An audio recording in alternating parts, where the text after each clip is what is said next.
Hello everyone, कैसे आप सभी। स्वागत है आप सभी का आपके अपने यूट्यूब चैनल बीरे स्टडी पॉइंट पर। तो चलिए समझते हैं कि आखिर ये शीत युद्ध था क्या।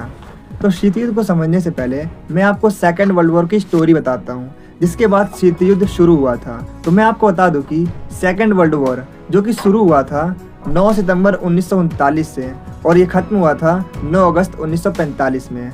और मैं आपको बता दूँ कि सेकेंड वर्ल्ड वॉर के दौरान दुनिया दो ग्रुप्स में बट गई थी, दो गुटों में बट गई थी, जिसमें पहला ग्रुप था मित्र राष्ट्र और दूसरा था ध्रुवी राष्ट्र। तो मित्र राष्ट्र के अंदर अमेरिका, ब्रिटेन, यूएसएसआर और फ्रांस शामिल थे, और वहीं दूसरी तरफ ध्रुवी राष्ट्र में जर्मनी, जापान और इटली शामिल थे। और इसके साथ ही मैं आपको बताना चाहूँगा कि इस सेकेंड वर्ल्ड वॉर के दौरान अमेरिका के राष्ट्रपति थे रूजवेल्ट और ब्रिटेन के प्रधानमंत्री थे चर्चिल, और इसके अलावा यूएसएसआर के लीडर थे स्टालिन। और वहीं दूसरी तरफ अगर हम ध्रुवी राष्ट्र की बात करें तो जर्मनी का जो तानाशाह था, यानी जो डिक्टेटर था, वो था एडोल्फ हिटलर, और जापान का जो एम्परर था यानी सम्राट था वो था हिरोहितो, और इसके अलावा इटली के जो प्रधानमंत्री थे वो थे मुसोलिनी। तो मैं आपको बता दूं कि इनके बीच में ये सेकेंड वर्ल्ड वॉर हुआ था और जिसका इम्पैक्ट पूरी दुनिया पर देखने को मिला। तो मैं आपको बता दूं कि स्टार्टिंग में अमेरिका सीधे तौर पर यानी डायरेक्टली सेकेंड वर्ल्ड वॉर में शामिल नहीं था। अमेरिका बाहर रहकर सिर्फ और सिर्फ अपने मित्र राष्ट्रों यानी ब्रिटेन, यूएसएसआर और फ्रांस की मदद कर रहा था। लेकिन जब 7 दिसंबर 1941 को जापान ने अमेरिका के नौसैनिक अड्डे पर्ल हार्बर पर अचानक हमला किया, जिससे हजारों अमेरिकी सैनिक मारे गए। अमेरिका के जितने भी विमान थे, जितने भी हथियार थे, वो नष्ट हो गए थे। तो इसके बाद अमेरिका के राष्ट्रपति रूजवेल्ट ने युद्ध की घोषणा कर दी। अब अमेरिका पूरी ताकत से सेकेंड वर्ल्ड वॉर में शामिल हो गया था। तो अब अमेरिका ने क्या किया, अमेरिका ने ब्रिटेन और सोवियत संघ के साथ मिलकर जर्मनी को हरा दिया। लेकिन जापान आसानी से हार मानने वाला नहीं था। अमेरिका के सामने अब दो ऑप्शन थे। पहला, जापान पर सीधे हमला करना, जिसमें लाखों सैनिकों की मौत हो सकती थी और जो युद्ध था, जो वॉर था, वो लंबा समय तक खिंच सकता था। और दूसरा ऑप्शन था नया हथियार इस्तेमाल करना। अब यहाँ पे मैं नए हथियार की बात कर रहा हूँ, यानी एटॉमिक बॉम्ब की बात कर रहा हूँ, जिससे युद्ध बहुत ही जल्दी खत्म हो सकता था। तो अमेरिका ने क्या किया, अमेरिका ने सेकंड ऑप्शन चुना। अमेरिका ने जापान को हराने के लिए परमाणु बम का यूज़ किया। अमेरिका ने 6 अगस्त 1945 को जापान के हिरोशिमा पर परमाणु बम से हमला किया। अब इस बम का नाम रखा उन्होंने लिटिल बॉय। और इसके बाद फिर 9 अगस्त 1945 को अमेरिका ने जापान के ही दूसरे शहर, जिसका नाम था नागासाकी, उस पर परमाणु बम से हमला किया। और इस बार जो परमाणु बम का नाम था वो था फैटमैन। तो मैं आपको बता दूं कि अमेरिका ने जो फैटमैन परमाणु बम का इस्तेमाल किया था, उसके बाद सेकेंड वर्ल्ड वॉर समाप्त हो चुका था, खत्म हो चुका था। और इसके बाद 15 अगस्त 1945 को जापान ने आत्मसमर्पण कर दिया, यानी सरेंडर कर दिया। जिसके बाद ऑफिशियली 2 सितंबर 1945 को सेकेंड वर्ल्ड वॉर खत्म हुआ, समाप्त हो गया था। सेकेंड वर्ल्ड वॉर के बाद ही जब दुनिया के लगभग सभी देशों की अर्थव्यवस्था यानी जो इकोनॉमी थे वो पूरी तरीके से तबाह हो चुकी थी, पूरी तरीके से बर्बाद हो चुकी थी। लेकिन इसके बावजूद भी दो देश ऐसे भी थे जो अभी भी पूरी दुनिया में सबसे ज़्यादा पावरफुल थे। एक कंट्री का नाम था यूएसए यानी अमेरिका, और दूसरी कंट्री का नाम था यूएसएसआर, जिसे हम सोवियत संघ के नाम से भी जानते हैं। ये दोनों ही देश पूरी दुनिया में अपने अपने विचारधारा को फैलाने की कोशिश कर रहे थे।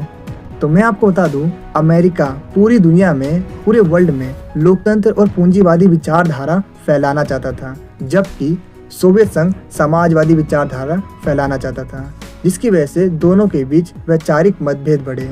मतलब दोनों के जो थॉट्स थे वो अपोजिट थे, और दोनों के दोनों ही अपने ही थॉट्स को पूरी दुनिया पर लागू करना चाहते थे, और दोनों के बीच एक दूसरे से आगे बढ़ने की होड़ लग गई। इसकी वजह से दोनों के बीच, दोनों महाशक्तियों के बीच आगे बढ़ने की होड़ लग गई।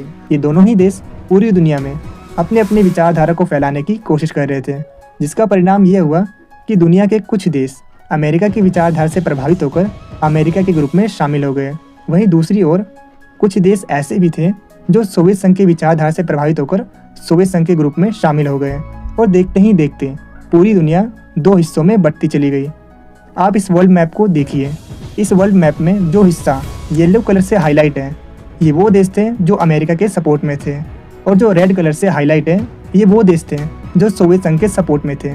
अब आप एक बार यूरोप को ज़रा ध्यान से देखिए। बेचारा यूरोप भी दो पार्ट्स में डिवाइड हो गया था, पूर्वी यूरोप और पश्चिमी यूरोप। रेड वाला पूर्वी यूरोप था जो कि सोवियत संघ के सपोर्ट में था, और येलो वाला पश्चिमी यूरोप था जो कि अमेरिका के सपोर्ट में था।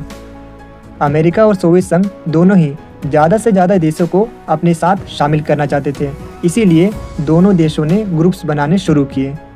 अमेरिका ने एक ग्रुप बनाया जिसका नाम रखा नाटो, यानी नॉर्थ अटलांटिक ट्रीटी ऑर्गेनाइजेशन, और इसी को देखते देखते सोवियत संघ ने भी अपना एक ग्रुप बनाया जिसका नाम रखा वार्सा पैक्ट। अब आप ये अच्छे से देख सकते हो कि किस तरह अमेरिका और सोवियत संघ के बीच चल रही इस विचारधारा की लड़ाई की वजह से दुनिया किस तरह से दो हिस्सों में बंट गई थी। अमेरिका और सोवियत संघ के बीच चल रही इस विचारधारा की लड़ाई को कोल्ड वॉर यानी शीत युद्ध कहा गया, जो कि 1945 से 1991 तक चला। हालांकि इस बीच किसी तरह का युद्ध नहीं हुआ था, लेकिन युद्ध की संभावनाएं, संघर्ष, तनाव, युद्ध का भय और हमले की आशंका जैसी सिचुएशन बनी हुई थी, लेकिन वास्तविकता में कोई भी युद्ध नहीं हुआ था। तो इसी को कहा जाता है शीत युद्ध यानी कोल्ड वॉर, जो कि 1945 से 1991 तक चला। सो आई होप अब तक आपको शीत युद्ध अच्छे से समझ में आ गया होगा। तो चलिए हम जानते हैं कि आखिर शीत युद्ध के दौरान क्या क्या हुआ, यानी 1945 से लेकर 1991 तक दुनिया में क्या क्या हुआ। तो मैं आपको बता दूं कि जब दुनिया में इतना सब चल रहा था तो इस बीच तीन बड़े सवाल थे। पहला, इस बीच भारत की फॉरेन पॉलिसी क्या थी। दूसरा, आखिर भारत किस ग्रुप में शामिल होने वाला था। तीसरा, इस बात का फैसला आखिर कौन करने वाला था। तो आइए इन सभी चीज़ों को समझते हैं। आप देख रहे हैं मेरा चैनल बीरेश स्टडी पॉइंट, और अगर अभी तक आपने मेरे चैनल को सब्सक्राइब नहीं किया है तो सब्सक्राइब करके बेल आइकन को जरूर प्रेस करना, ताकि मेरे चैनल पे आने वाली सभी वीडियो का नोटिफिकेशन सबसे पहले आप तक पहुँचे। तो चलिए अब वीडियो में आगे बढ़ते हैं। तो जैसा कि आप सभी जानते ही हैं, हमारे देश के पहले प्रधानमंत्री जवाहरलाल नेहरू जी थे, जो कि 1946 से लेकर 1964 तक भारत के विदेश मंत्री भी थे। नेहरू जी इस बात को बहुत अच्छे से जानते थे कि हम अभी अभी आज़ाद हुए हैं, और अगर हम किसी ग्रुप में गए तो हम अपनी स्वतंत्रता और संप्रभुता को खो देंगे। संप्रभुता का मतलब होता है अपने फैसले खुद से लेने की आज़ादी, और वैसे भी लगभग 300 सालों तक भारत ने भी तो इसी स्वतंत्रता और संप्रभुता के लिए लड़ाई लड़ी थी। और अब अगर हम किसी ग्रुप में शामिल हो गए तो शायद हम दोबारा से अपनी स्वतंत्रता और संप्रभुता को खो देते। तो अब सवाल ये आता है कि फिर भारत ने क्या किया। तो मैं आपको बता दूं कि भारत ने इन सभी चीज़ों से बचने के लिए एक पॉलिसी अपनाई जिसका नाम रखा नॉन अलाइंड पॉलिसी, जिसे हिंदी में गुट निरपेक्षता भी कहते हैं। नॉन अलाइंड का सीधा सा मतलब है कि भारत किसी भी ग्रुप में शामिल नहीं होगा। भारत की इस नॉन अलाइंड पॉलिसी ने न सिर्फ भारत की स्वतंत्रता और संप्रभुता को बचाया था, बल्कि भारत की इस पॉलिसी ने दूसरे देशों को भी मौका दिया कि अगर वो भी किसी भी ग्रुप में नहीं जाना चाहते तो वो भी भारत की नॉन अलाइंड पॉलिसी का हिस्सा बन सकते हैं। जहां पहले वर्ल्ड सिर्फ 2 ग्रुप्स में ही डिवाइड था, वहीं भारत की इस नॉन अलाइंड पॉलिसी के बाद वर्ल्ड 3 ग्रुप्स में डिवाइड हो गया था, जिसे आप यहाँ वर्ल्ड के मैप में आसानी से देख सकते हैं। इसमें आपको जो येलो कलर से हाईलाइट देश दिख रहे हैं, ये वो सभी देश थे जो अमेरिका के सपोर्ट में थे, जिसे फर्स्ट वर्ल्ड यानी पहली दुनिया कहा गया। और जो रेड कलर से हाईलाइट देश हैं, ये वो सभी देश हैं जो सोवियत संघ के सपोर्ट में थे, जिन्हें सेकेंड वर्ल्ड यानी दूसरी दुनिया कहा गया। और जो ग्रीन कलर से हाईलाइट देश हैं, ये वो सभी देश थे जो भारत के साथ गुट निरपेक्षता में शामिल थे, जिन्हें थर्ड वर्ल्ड यानी तीसरी दुनिया कहा गया। नॉन अलाइंड कंट्रीज यानी गुट निरपेक्ष देश न तो अमेरिका के साथ गए और न ही सोवियत संघ के साथ। इन्होंने अमेरिका और सोवियत संघ दोनों ही महाशक्तियों से दूरी बनाते हुए शीत युद्ध के प्रभाव को कम करने में बहुत ही इम्पोर्टेंट भूमिका निभाई थी। सच में नेहरू जी एक अच्छे प्रधानमंत्री होने के साथ साथ एक अच्छे विदेश मंत्री भी थे। जब नेहरू जी विदेश मंत्री थे तो उन्होंने 3 चीज़ों को काफ़ी प्रमोट किया। पहली, नेहरू जी ने नॉन अलाइंड पॉलिसी को प्रमोट किया। दूसरी, नेहरू जी चाहते थे कि दुनिया में शांति और सुरक्षा बनी रहे, इसीलिए नेहरू जी ने हमेशा से ही पीस एंड सिक्योरिटी को प्रमोट किया। तीसरी, नेहरू जी उपनिवेशवाद को दुनिया से पूरी तरीके से खत्म करना चाहते थे। उपनिवेशवाद का मतलब होता है किसी देश को गुलाम बनाकर रखना। नेहरू जी चाहते थे दुनिया में सभी देश स्वतंत्र हों और वो अपने फैसले खुद ले सकें। तो अगर हम देखें, नेहरू जी की 3 पॉलिसी रही। पहली, नॉन अलाइंड पॉलिसी। दूसरी, पीस एंड सिक्योरिटी पॉलिसी। तीसरी, गैर उपनिवेशवाद की पॉलिसी। आप मुझे कमेंट में लिखकर बताइए, अगर आप नेहरू जी की जगह होते तो आप क्या करते हैं। तो चलिए हम जानते हैं कि आखिर शीत युद्ध के दौरान क्या क्या हुआ, यानी 1945 से लेकर 1991 तक दुनिया में क्या क्या हुआ। तो मैं आपको बता दूं कि 1946 तक पूर्वी यूरोप सोवियत संघ के प्रभाव में आ चुका था। इसीलिए अमेरिका को यह डर था कि अगर समाजवादी विचारधारा इसी तरीके से फैलते रही तो पूरी दुनिया उसके प्रभाव में आ सकती है, यानी यूएसएसआर के प्रभाव में आ सकती है।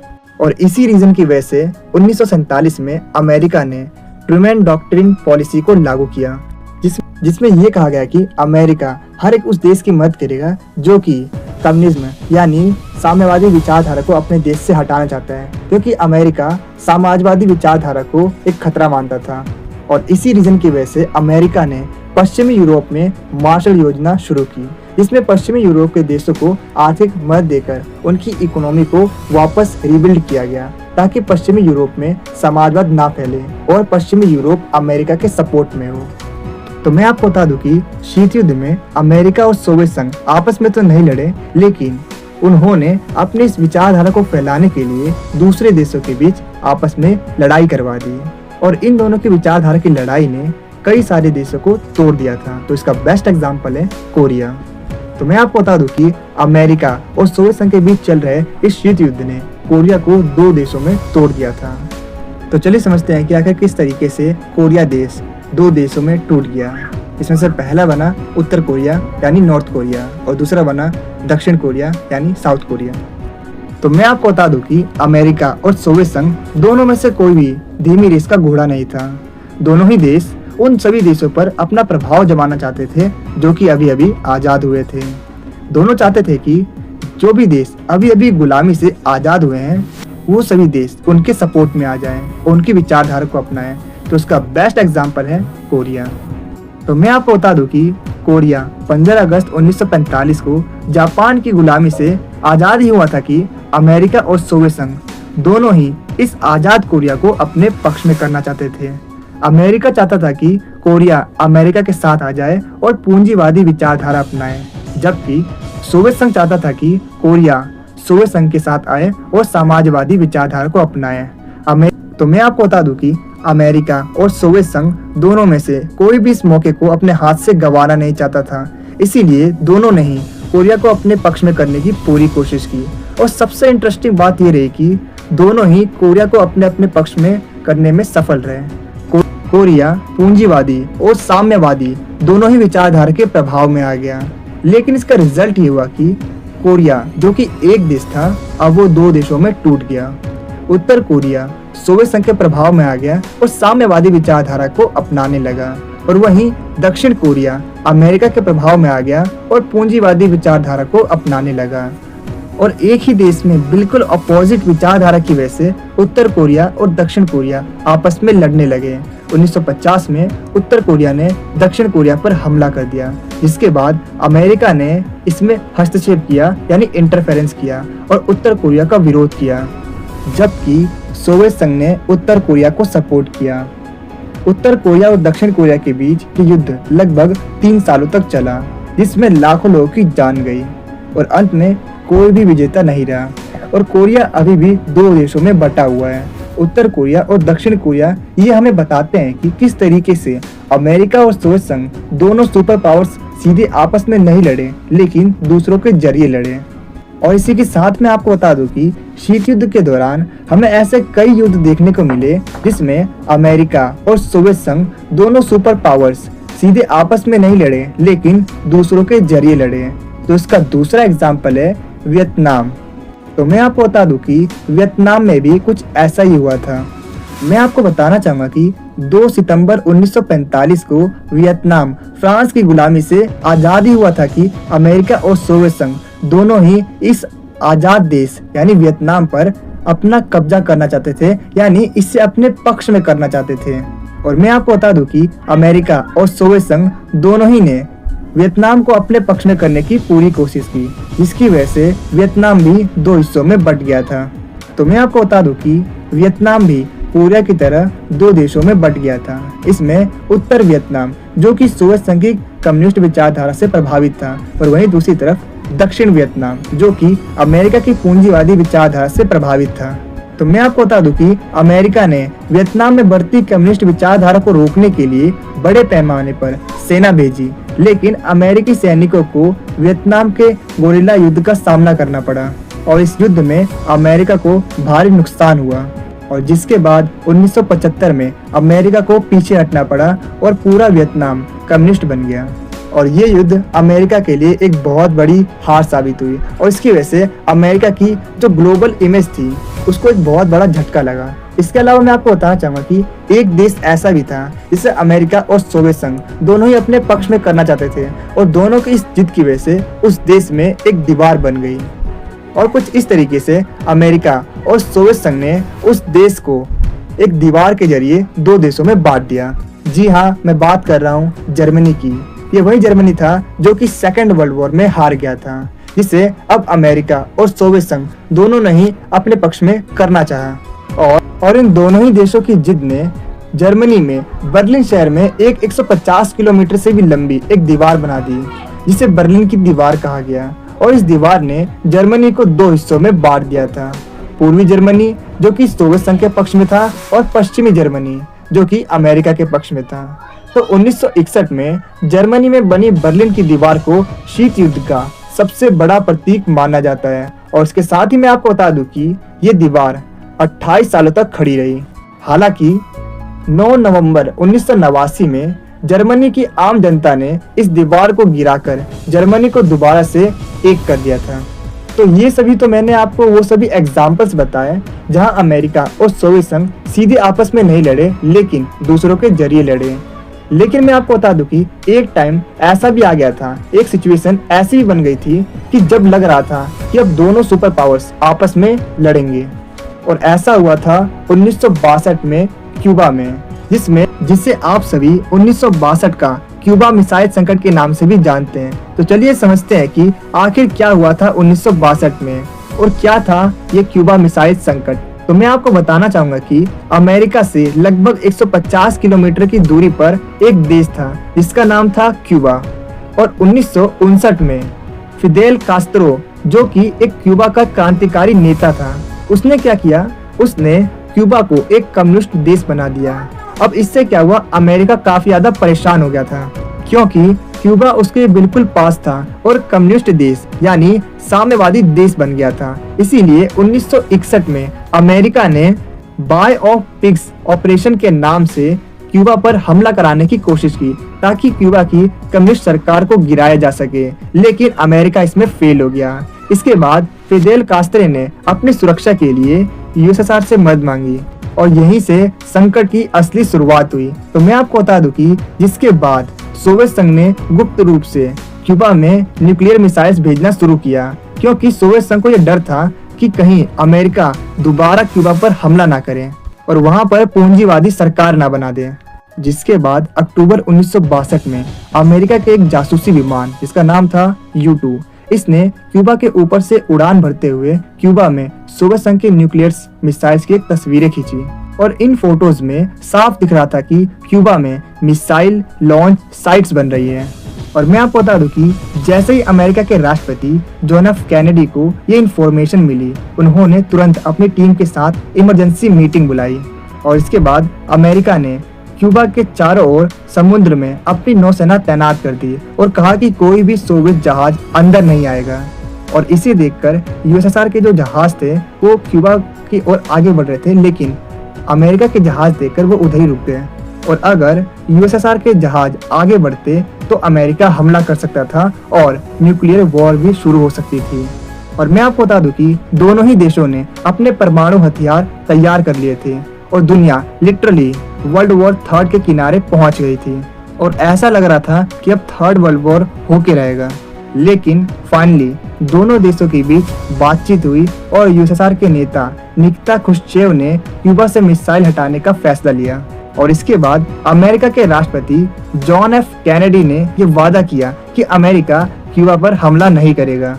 और इसके अलावा मैं आपको बता दूं कि क्यूबा मिसाइल संकट कोल्ड वॉर का सबसे डेंजरस मोमेंट था जब दोनों सुपर पावर्स आमने सामने थे।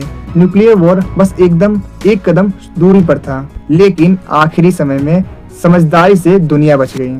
और इसके बाद दुनिया को ये समझ में आ गया कि न्यूक्लियर वेपन्स कितने खतरनाक हैं। और उसके बाद यूएसए और यूएसएसआर ने डायरेक्ट कम्युनिकेशन शुरू की ताकि विवादों को बातचीत से निपटाया जा सके और युद्ध ना हो। और इसके बाद दुनिया में न्यूक्लियर कंट्रोल ट्रीटीज की शुरुआत हुई, जिसके बाद वर्ल्ड में न्यूक्लियर वेपन्स के प्रोडक्शन को रोकने के लिए कई सारे समझौते हुए।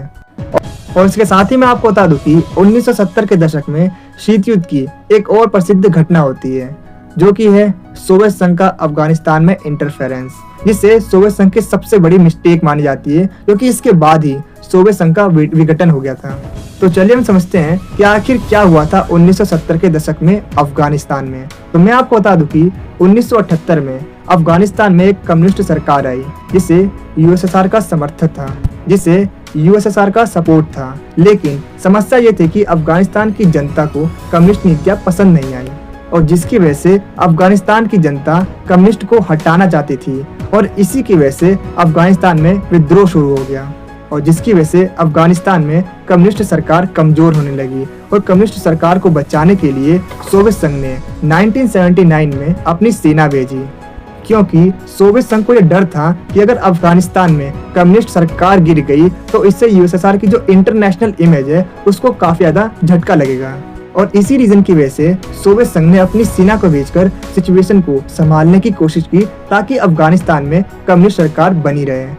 लेकिन मैं आपको बता दूं कि सोवियत संघ का ये इंटरफेरेंस उसी पर भारी पड़ गया, क्योंकि यूएसए ने अफगानिस्तान में कम्युनिस्ट सरकार को गिराने और यूएसएसआर की इंटरनेशनल इमेज को डाउन करने के लिए अफगान मुजाहिदीन फाइटर्स को पैसे, हथियार और ट्रेनिंग देकर यूएसएसआर के सेना के खिलाफ खड़ा कर दिया। जिसके बाद 1979 से 1989 तक चलने वाले इस सोवियत अफगान युद्ध के दौरान अफगानिस्तान में जो अफगान फाइटर्स सोवियत संघ सेना के खिलाफ लड़ रहे थे, उन्हें मुजाहिदीन कहा जाता था। और इन फाइटर्स को यूएसए, पाकिस्तान और कुछ देशों से पैसे और हथियार और इसके अलावा ट्रेनिंग दी जा रही थी।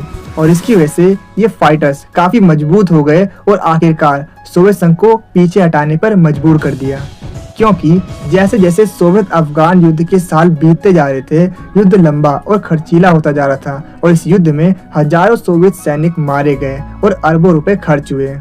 और इसके अलावा यूएसए, यूएनओ और मुस्लिम देशों, यहाँ तक कि सोवियत संघ की जनता ने भी यूएसएसआर के अफगानिस्तान में इंटरफेरेंस का विरोध किया, और जिसके बाद सोवियत संघ को पीछे हटना पड़ा, और सोवियत संघ ने 1989 में अफगानिस्तान से अपने सैनिकों को वापस बुला लिया, और इसने सोवियत संघ की इंटरनेशनल इमेज और प्रभाव को काफी हद तक डाउन कर दिया था। और इसके साथ ही मैं आपको बता दूं कि इसके बाद सोवियत संघ इकोनॉमिकली और पॉलिटिकली दोनों तरह से बुरी तरीके से कमजोर हो चुका था, और अब सोवियत संघ की जनता भी इस जो सरकार थी उससे काफी ज्यादा नाराज हो गई थी। और ऐसे में उस समय के जो सोवियत संघ के लीडर थे, जिसका नाम था मिखाइल गोर्बाचेव, इन्होंने सोवियत संघ में आर्थिक और राजनीतिक सुधार के लिए ग्लासनोस्त और पेरेस्ट्रोइका की नीति अपनाई। तो मैं आपको बता दूं कि इसमें ग्लासनोस्त का मतलब था लोगों को बोलने और सरकार की आलोचना करने की आज़ादी देना, और पेरेस्ट्रोइका का मतलब था अर्थव्यवस्था को सुधारना और थोड़ा फ्लेक्सिबल बनाना। लेकिन मिखाइल गोर्बाचेव अपने प्रयासों में असफल रहे, क्योंकि जैसे ही लोगों को बोलने की आज़ादी मिली, उन्होंने सरकार की कमियों, भ्रष्टाचार और असफलताओं को खुलकर सामने रखना शुरू कर दिया। अब इससे जो सरकार की इमेज थी वो भी कमजोर होने लगी, और वहीं दूसरी तरफ आर्थिक सुधार सही तरीके से काम नहीं कर रहे थे। मतलब जो आर्थिक सुधार की नीतियां थी वो सही तरीके से लागू नहीं हो पा रही थी और सही तरीके से वर्क नहीं कर पा रही थी, जिसकी वजह से इकोनॉमी गिरने लगी, और इसका असर सोवियत संघ के बाहर भी देखने को मिलने लगा। तो पूर्वी यूरोप के देश जो कि पहले सोवियत संघ के कंट्रोल में थे, उन्होंने भी सोचा जब सोवियत संघ खुद कमजोर हो रहा है तो वे भी आजाद हो सकते हैं, और इसका नतीजा ये हुआ कि पूर्वी यूरोप के देशों में एक एक करके कम्युनिस्ट सरकारें गिरने लगी। और इसी दौरान 9 नवंबर 1989 में जर्मनी की आम जनता ने शीत युद्ध के दौरान बनी बर्लिन की दीवार को गिराकर जर्मनी को दोबारा से एक कर दिया था। और मैं आपको बता दूं कि इस बर्लिन की दीवार के गिरने का मतलब था अब कोल्ड वॉर अपने अंत पर है। अब सोवियत संघ के अंदर भी हालात बिगड़ने लगे।